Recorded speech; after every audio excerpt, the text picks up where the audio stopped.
This is a video I've been wanting to make for a while and just couldn't find the time because real life jobs got in the way and the Rings of Power Season 2 and all that cringe and copyright stuff that was brought into my life. So even though it is a bit late and the lovely YouTube algorithm probably won't accept it, I'm going to go ahead and make it and put it out there anyways because it is the end of an era. The final special of the Grand Tour is out, and with the dissolving of Jeremy, James, and Richard's production company, it seems like no official show, special movie, or anything like that with the trio will be made again. So now I want to bid farewell with a love letter video while I remember the 22 years of unbridled, excellent TV they produced for us.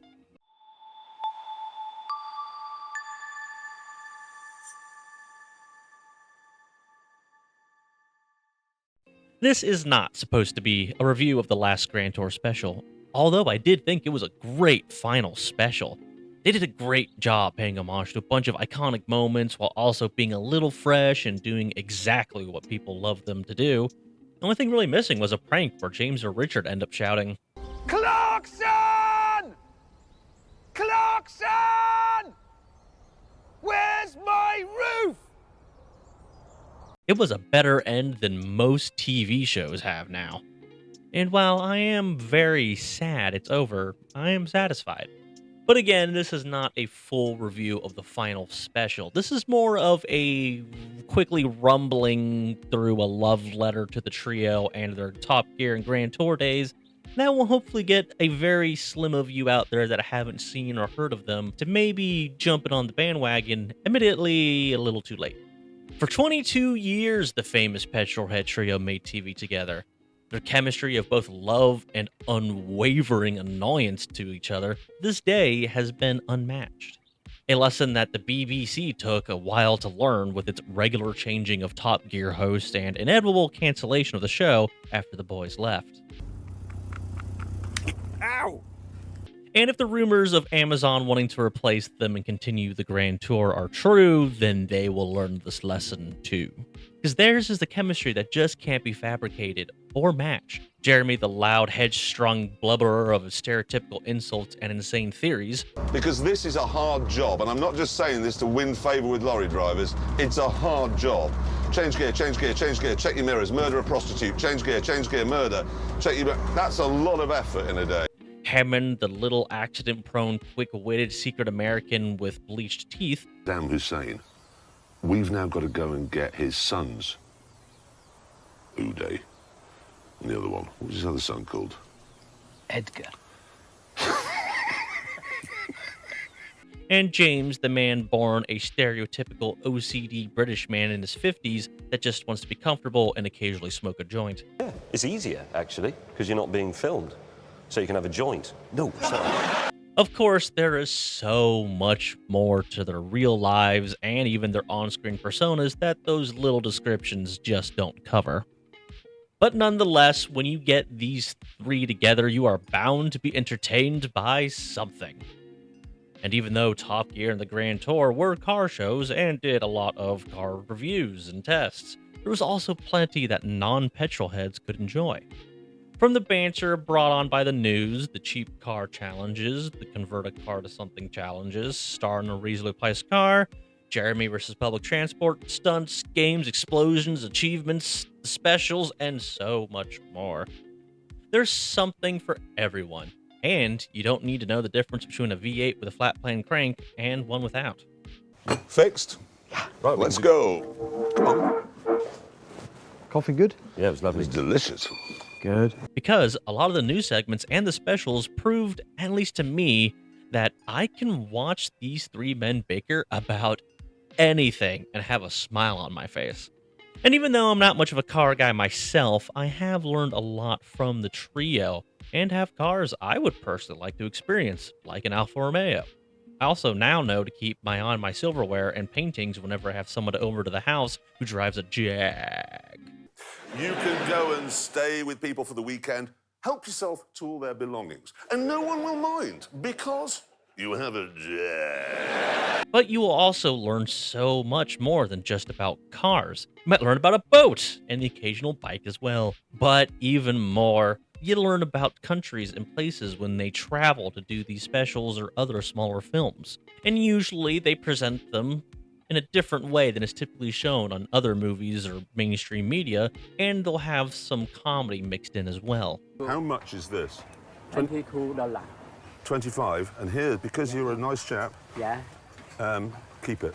Thank you. Nothing on God's green earth annoys me more than European people haggling in places like this, because they're haggling over $1. It doesn't matter to you. It doesn't matter, and it matters a lot to them. Just pay the price. Yeah. How much? 75. How? I was thinking 25.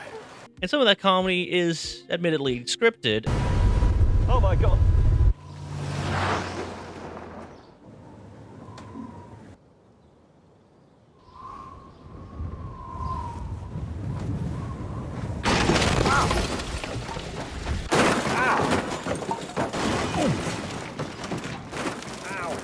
And some moments are genuine and off the cuff.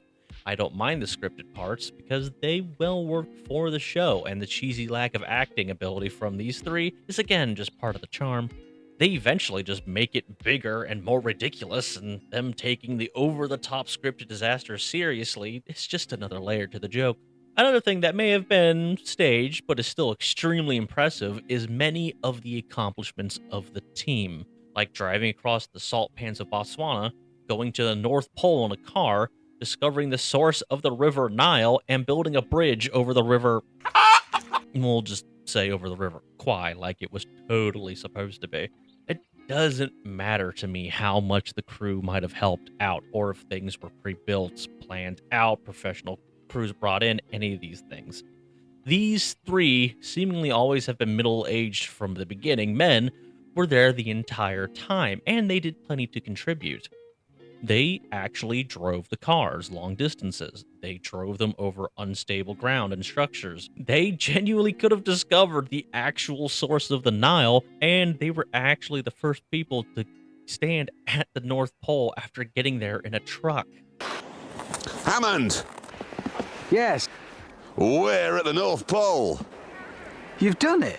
And all the times they got seriously hurt just proves that they actually did these things, like James driving down that dark tunnel with just a sudden stop. Hammond crashing the jet cars and the Noble and pretty much anything else he's ever driven was real. And while they were built to be mostly rubbish on purpose, they actually made stuff like an electric car, a hover van, and amphibious cars, one of which crossed the English Channel and the other that got a British water speed record. They did try to kill a Toyota pickup truck, only for it to survive every attempt.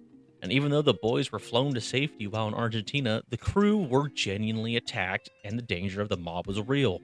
The older they got and that they were still doing that kind of stuff was honestly just more impressive. Even though it would become more scripted and for a silly disappointment bombshell. And yeah, a lot of the later stuff just had that running theme of take a car not designed for a rough terrain through a rough terrain. It was all still good. It wasn't played out, and there was enough new and fresh little changes to keep it fun. But why did it work for so long for them, and not the replacement Top Gear hosts, or any other version of Top Gear for that matter? Well, I think it's for a few reasons. The first being something I think the American audience is more likely to understand. They aren't models. They look like average British Joes, who were cast for their abilities both behind and in front of the camera, and their love of cars. America has an obsession with casting good looks over the best fit sometimes, and every now and then it can be a hindrance. And the British don't do that nearly as much as America, and a lot of the hosts post the iconic trio did look like normal blokes, but still more like TV personalities than these absolute chads, which is kind of part of my next reason for the success. They are true petrol heads. When they speak about cars, you can tell there's a real passion there. They really know what they're talking about. It endears you to them, and that passion can be transferred into you a little bit, making you entertained by all the car talk, even if you're not a big car person. The final reason why I think Jeremy, James, and Richard made it so long is that they were a big part of the show behind the scenes, especially Jeremy. They all contributed ideas to the episodes and what to do with the show. Jeremy was a major writer, if not the main writer, and pretty much was a showrunner along with Andy Willman. they weren't just blokes that turned up to read from a teleprompter. They had more power than that, and they genuinely knew what to do to make good TV. So they weren't just the faces of the show, they were the show. And this thing that they created at one point was shown almost everywhere around the world. Their era of Top Gear and the Grand Tour will go down in history as some of the most successful and best TV ever made. And thanks to its immense rewatchability and the great memes that have been made from it, the trio will be enjoyed for years to come. Not only the shows they are a part of, but the men themselves will be beloved for a long time. And I'm sure they will be asked many times while promoting their new separate projects if they will ever get back together. I personally would love if they just made like a podcast or did a car news show on YouTube or something, reminiscing to their old news segments. Let them just literally sit in a chair and bicker. I would tune in every week for something like that. But I doubt it will ever happen.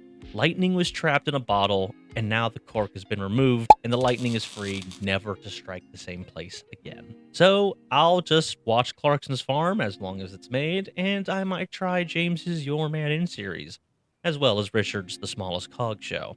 But I will be constantly going back and rewatching the 22 years of car-related hijinks that they blessed the world with. If you haven't seen them, I highly recommend you do.